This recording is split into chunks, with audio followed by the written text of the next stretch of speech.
All right, let's talk NFL. We all love the flashy offenses, right? The quarterbacks throwing for 500 yards, the highlight reel catches, but every now and then, a defense comes along that's so unbelievably good, it doesn't just win games, it completely takes over the league. Today, we're counting down the 10 most dominant defenses to ever set foot on a football field. And man, this quote just hits the nail on the head, doesn't it? The teams we're talking about today weren't just about getting 3 and outs. No, they were about breaking the other team's spirit. They're the reason Super Bowl trophies were hoisted and why their names are basically legend. So let's get to it. So where do we start? We have to go back to the OGs, the old school legends. These were the squads that literally wrote the playbook on how to dominate on the defensive side of the ball. First up, you have to talk about the Minnesota Vikings and their Purple People Eaters. Their whole identity was built around that legendary front four, and their game plan was brutally simple: meet at the quarterback. And the guy leading that charge, Alan Page, was so good that in 1971, he became the first defensive player ever to win league MVP. Think about that, a defensive tackle winning MVP.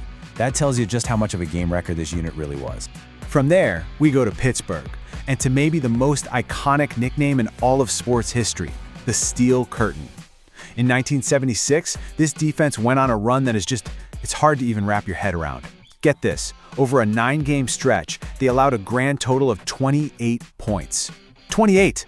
That's not a typo. They pitched 5 shutouts in that span. Led by a core of 4 Hall of Famers, these guys were the absolute definition of hard-nosed, physical football.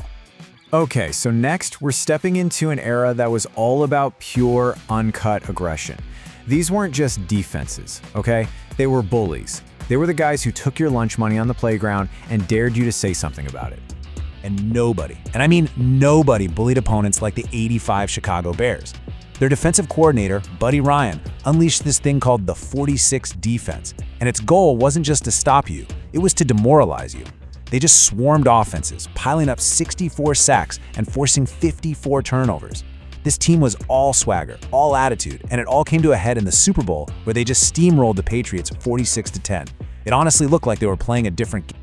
Now, while the '85 Bears were this incredible, cohesive unit, our next defense was built around one single player who is basically a cheat code. We have to take a moment for Lawrence Taylor. He is still one of only 2 defensive players to ever win NFL MVP. LT didn't just play his position, he completely changed how it was played forever. And LT's power was never more obvious than with the '86 Giants. In his MVP season, he put up 20.5 sacks, just hunting quarterbacks with a speed and violence the league had never seen before. And get this, they were coached by Bill Parcells and a young defensive coordinator you might have heard of, a guy named Bill Belichick.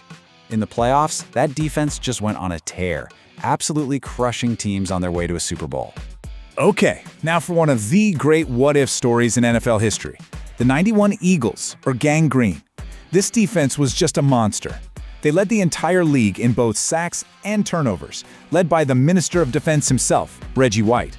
But in Week 1, they lost their starting quarterback for the year. The defense was historically great, but the offense just couldn't score enough points. They are, without a doubt, one of the best defenses to never even get a real shot at a title. All right, let's shift gears and jump into the modern era.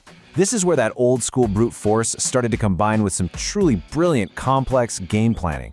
These defenses didn't just hit you, they outthought you too. And kicking off this era, we have the 2000 Baltimore Ravens. The stats for this team are they're video game numbers. They set the all-time record for the fewest points allowed in a 16-game season, just 165. That's barely over 10 points a game. Led by the one and only Ray Lewis, this unit was a brick wall. And then in the playoffs, they got even better, giving up only 23 points in 4 games on their way to a Super Bowl ring.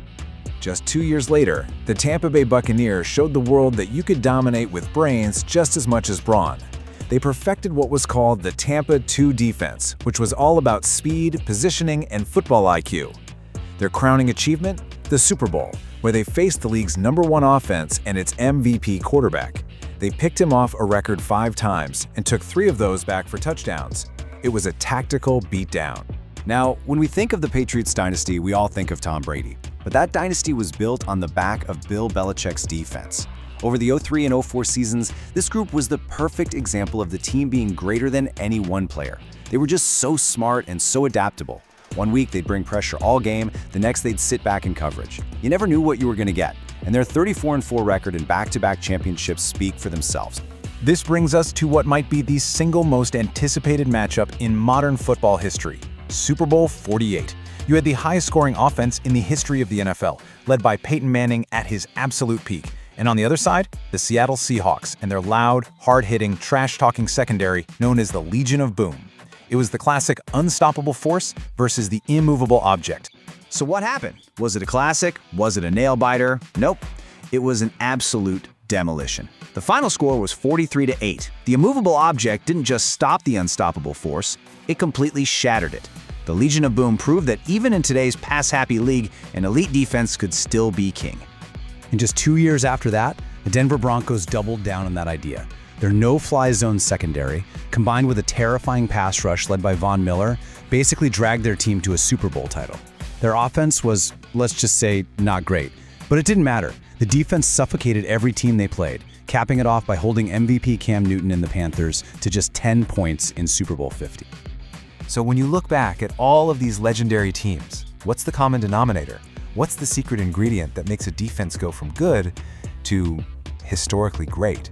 Well, a few things really stand out. Every single one had a clear identity, a cool nickname. You know, the Steel Curtain, the Legion of Boom. They all had multiple Hall of Fame level players, and they all perfectly blended that raw physical power with some brilliant scheming. But I think the most important thing is this. They didn't just want to stop you. They wanted to impose their will on you. They wanted to make you quit. And that brings us to the big one, the ultimate question. If you had one game, winner take all, everything on the line, which one of these defenses are you picking to take the field? Are you going with the raw intimidation of the '85 Bears, the statistical perfection of the 2000 Ravens, the swagger of the Legion of Boom? There's really no wrong answer, but it's a fun one to think about.